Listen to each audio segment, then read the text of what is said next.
அது ஒரு அதிமுக நிர்வாகியினுடைய நிலம்.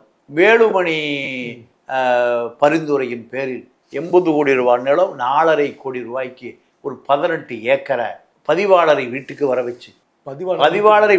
வச்சு திமுக அரசு இல்லை, அது அமைச்சரின் மூர்த்தியே அண்ணாமலை வீட்டுக்கு போவார். பதிவாளர் சாதாரண விஷயம், பதிவு செய்யப்பட்டிருக்கு. எப்படி இந்த நிலம் உடைய மதிப்பு ஒரு 80 கோடி. 4.5 கோடிக்கு நீங்கள் பத்திரப்பதிவு விலை குறைத்து 40 லட்சம் ரூபா பத்திரப்பதிவு வரி கட்டி பத்திரப்பதிவு முடிந்து விட்டது. இதெல்லாம் எப்போனா கடந்த 1 வருடங்களுக்கு முன்பு.